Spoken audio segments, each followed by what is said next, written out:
আসসালামু আলাইকুম সুপ্রিয় শিক্ষার্থীবৃন্দ। আমি ডক্টর মোহাম্মদ সৈয়দুজ্জামান, সহযোগী অধ্যাপক, ব্যবস্থাপনা বিভাগ, মোহাম্মদপুর কেন্দ্রীয় কলেজ, ঢাকা। সুপ্রিয় শিক্ষার্থীবৃন্দ, আমি আজকে তোমাদের বিবিএ অনার্স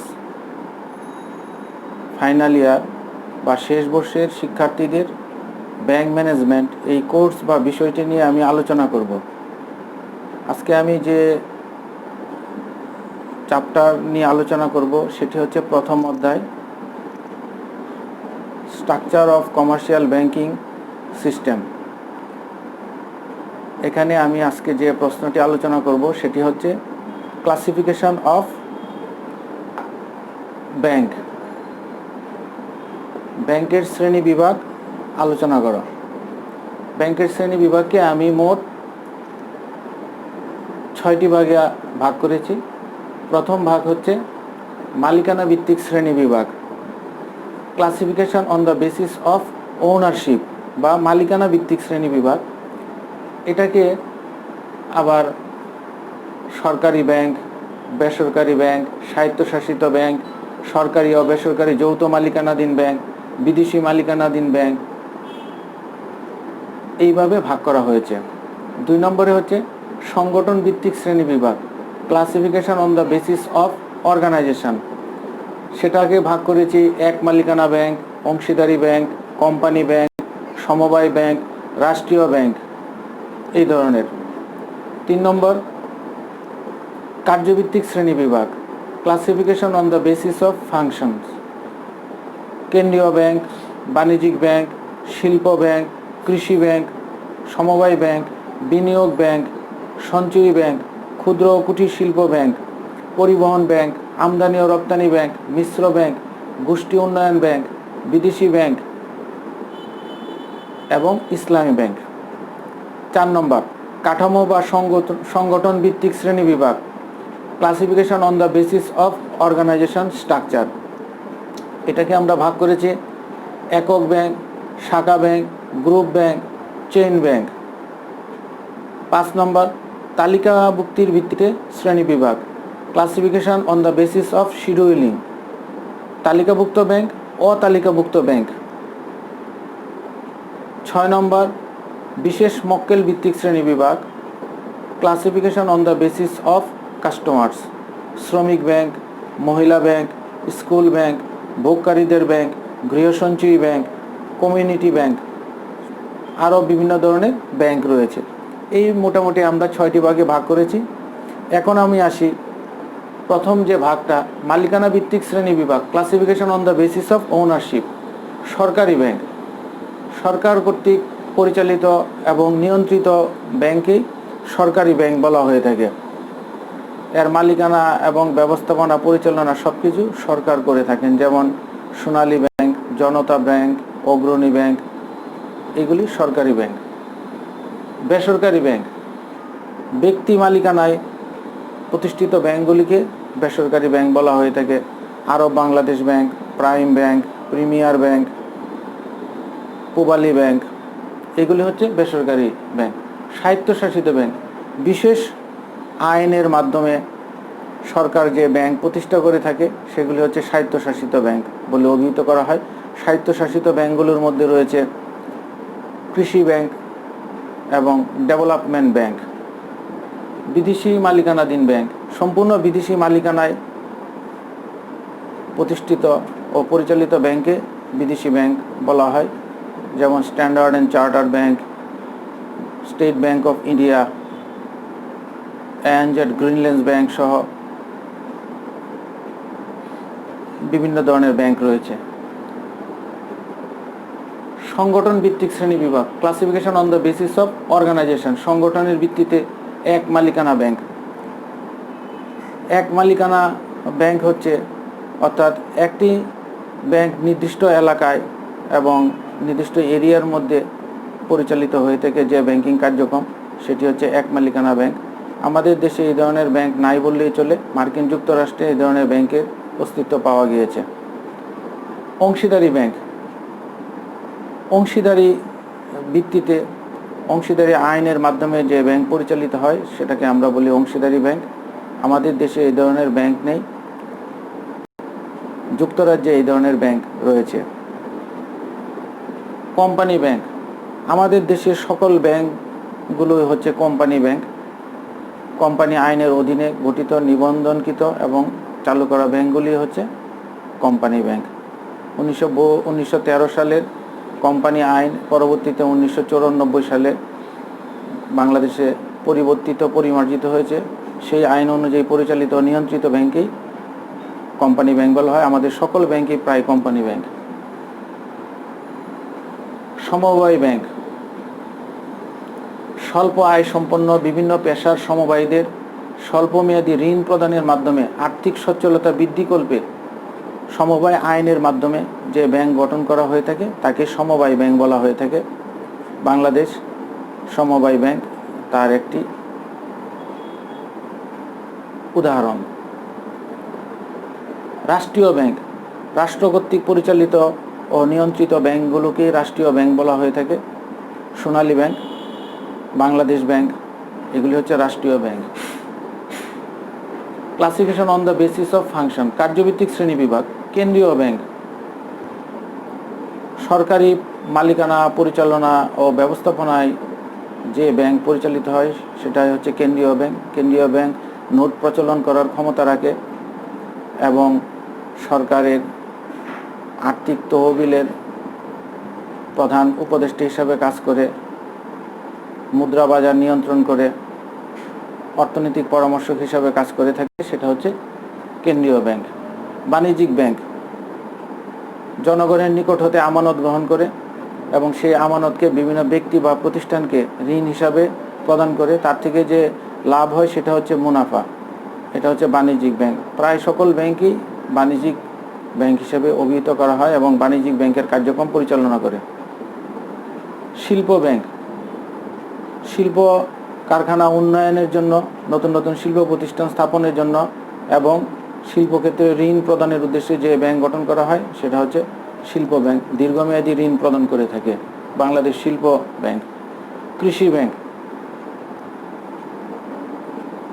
কৃষকদের উন্নয়নের জন্য স্বল্পমেয়াদী, মধ্যমেয়াদী এবং দীর্ঘমেয়াদী ঋণ প্রদান করে থাকে, পাশাপাশি আমানতও গ্রহণ করে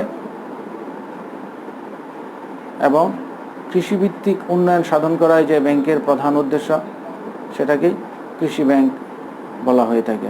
বাংলাদেশ কৃষি ব্যাংক হচ্ছে তার একটি উদাহরণ। সমবায় ব্যাংক স্বল্প আয় সম্পন্ন বিভিন্ন পেশাজীবী মানুষদেরকে স্বল্পমেয়াদী ঋণ প্রদান করে তাদেরকে আর্থিকভাবে স্বাবলম্বী করে তোলার উদ্দেশ্যে কার্যক্রম করে থাকে সমবায় ব্যাংক। বিনিয়োগ ব্যাংক শিল্পক্ষেত্রে দীর্ঘমেয়াদী ও মধ্যমেয়াদী বিনিয়োগের উদ্দেশ্যে নতুন নতুন শিল্প কারখানা স্থাপন, পরিচালনা ও ব্যবস্থাপনা কার্যে উৎসাহিত করার লক্ষ্যে যে ব্যাংক প্রতিষ্ঠা করা হয় সেটা হচ্ছে বিনিয়োগ ব্যাংক। সঞ্চয় ব্যাংক, সঞ্চয়ে উৎসাহ দেওয়ার জন্য বিভিন্ন ধরনের ব্যাংক রয়েছে। স্কুল সঞ্চয়ী ব্যাংক, গৃহ সঞ্চয়ী ব্যাংক, এবং তারা সঞ্চয়ে উৎসাহ প্রদান করে থাকে এবং তাদেরকে নির্দিষ্ট মেয়াদে এই সঞ্চয়কৃত অর্থের উপরে মুনাফাও প্রদান করে থাকে। ক্ষুদ্র ও কুটির শিল্প ব্যাংক, ক্ষুদ্র এবং কুটির শিল্পে কার্যক্রম করে থাকে যে সকল ব্যক্তিবর্গ তাদেরকে স্বল্পমেয়াদী এবং মধ্যমেয়াদী ও দীর্ঘমেয়াদী ঋণ প্রদান করা হচ্ছে তাদের প্রধান কাজ। বেসিক ব্যাংক মূলত এই কাজটি করে থাকে, তাদেরকে ঋণ প্রদান করে থাকে। পরিবহন ব্যাংক, পরিবহন কার্য সংক্রান্ত বিষয়ে জাহাজ, ট্রাক, রাস্তাঘাট সহ বিভিন্ন ধরনের উন্নয়নমূলক কার্যে যে ব্যাংক ঋণ প্রদান করে থাকে তাকে পরিবহন ব্যাংক বলা হয়ে থাকে। আমাদের দেশে এই ধরনের ব্যাংক নেই, তবে বাণিজ্যিক ব্যাংকগুলি এই দায়িত্ব পালন করে থাকে। আমদানি ও রপ্তানি ব্যাংক, আমদানি ও রপ্তানি কার্যকে উৎসাহিত করার জন্য, তাদেরকে এলসি খোলার জন্য এবং তাদের ঋণ সুবিধা প্রদানের উদ্দেশ্যে যে ব্যাংক গঠন করা হয় তাকে আমদানি রপ্তানি ব্যাংক বলা হয়ে থাকে। বাংলাদেশে এক্সিম ব্যাংক সহ বিভিন্ন ধরনের ব্যাংক রয়েছে, তারা আমদানি রপ্তানি কার্যে সহায়তা প্রদান করে থাকে। মিশ্র ব্যাংক। মিশ্র ব্যাংক বাণিজ্যিক ব্যাংক এবং বিনিয়োগ ব্যাংকের সম্মিলিত রূপই হচ্ছে মিশ্র ব্যাংক। এই ব্যাংক ব্যবস্থা একই সাথে জনগণের অর্থ আমানত হিসেবে গ্রহণ করে এবং বিশেষায়িত ব্যাংকের মতো কৃষি, শিল্প ও ব্যবসায় ইত্যাদি ক্ষেত্রে বিভিন্ন মেয়াদে ঋণ প্রদান করে থাকে। গোষ্ঠী ব্যাংক কোনো বিশেষ গোষ্ঠী উন্নয়নের জন্য বা যে ব্যাংক কার্যক্রম পালন করে থাকে তাকে গোষ্ঠী ব্যাংক বলা হয়ে থাকে। যেমন ইসলামী ডেভেলপমেন্ট ব্যাংক এই ধরনের কার্যক্রম পালন করে থাকে। বিদেশি ব্যাংক সম্পূর্ণ বিদেশি মালিকানায় গঠিত এবং পরিচালিত ব্যাংকগুলিকে বিদেশি ব্যাংক বলা হয়ে থাকে। Bangladesh standard chartered bank, state bank of India এগুলি বিদেশি ব্যাংক। তারা ব্যাংকিং কার্যক্রম পরিচালনা করে থাকে। ইসলামী ব্যাংকিং, ইসলামী ব্যাংকিং যে ব্যাংক ইসলামী শরীয়তের নীতিমালা আলোকে জনগণের সার্বিক কল্যাণ সাধনের নিমিত্তে ও সুদমুক্ত অবস্থায় মুনাফার ভিত্তিতে পরিচালিত হয় তাকে ইসলামী ব্যাংক বলা হয়ে থাকে। তারাও কার্যক্রম পরিচালনা করে যাচ্ছে। কাঠামো বা সংগঠন ভিত্তিক শ্রেণী বিভাগ, classification on the basis of organisation structure.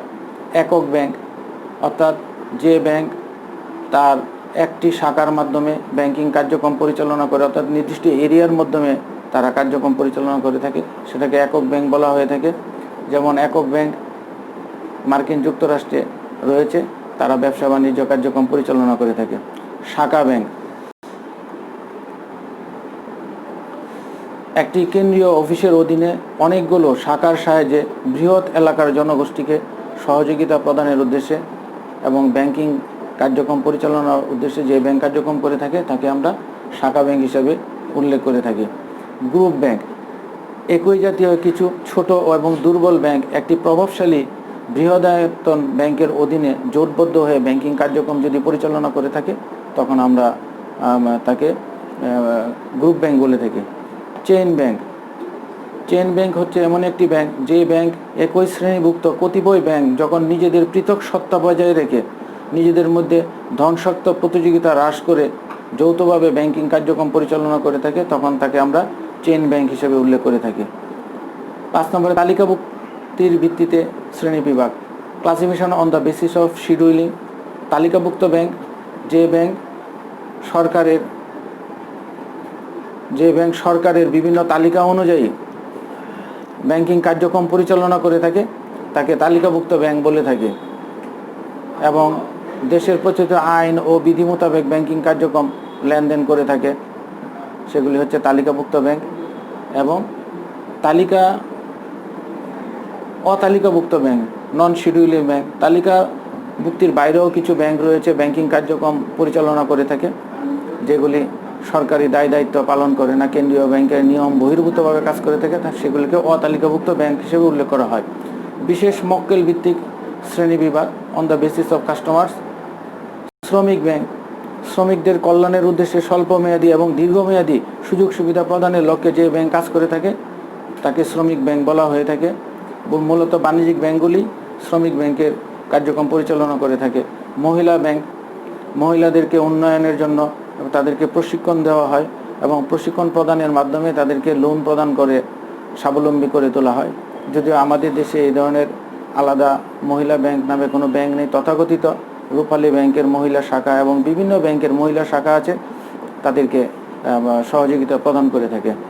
School bank এবং শিক্ষার্থীদের সঞ্চয় উদ্বুদ্ধ করার জন্য বিভিন্ন ধরনের স্কুল ব্যাংক থাকে।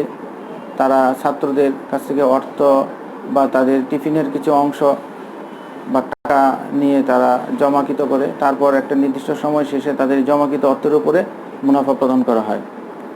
ভোগকারীদের ব্যাংক অর্থাৎ ভোগকারীদের জন্য ব্যাংক আছে, যেমন টিভি, ফ্রিজ, এসি এগুলি ক্রয় করার জন্য অনেক ব্যাংক আছে, তাদেরকে ঋণ দেয়, গাড়ি ক্রয়ের জন্য লোন প্রদান করে থাকে, সেগুলি হচ্ছে ভোগকারী ব্যাংক। আমাদের দেশে স্পেসিফিক এই ধরনের কোনো ব্যাংক নেই, তবে বাণিজ্যিক ব্যাংক এই দায়িত্বটা পালন করে থাকে।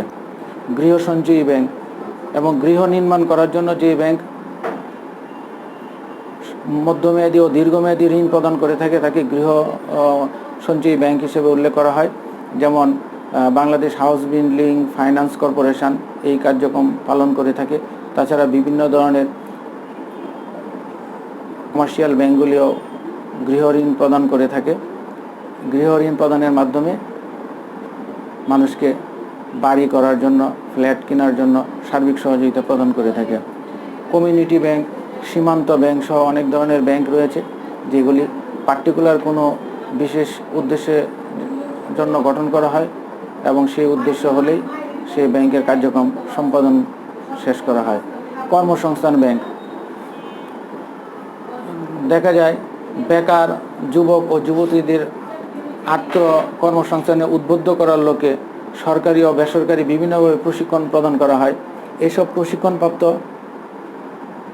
ব্যক্তিদেরকে বিভিন্ন ধরনের লোন প্রদান করে থাকে, সেটাকে হচ্ছে কর্মসংস্থান ব্যাংক। তারা বেকার যুবক যুবতীদেরকে লোন প্রদান করা হয়ে থাকে স্বল্প শর্তে এবং সহজ শর্তে। আজকে আমার এই আলোচনা এখানেই শেষ করা হলো। আগামী দিন হয়তো আমরা অন্য কোনো প্রশ্ন নিয়ে তোমাদের মাঝে হাজির হব। ধন্যবাদ সবাইকে।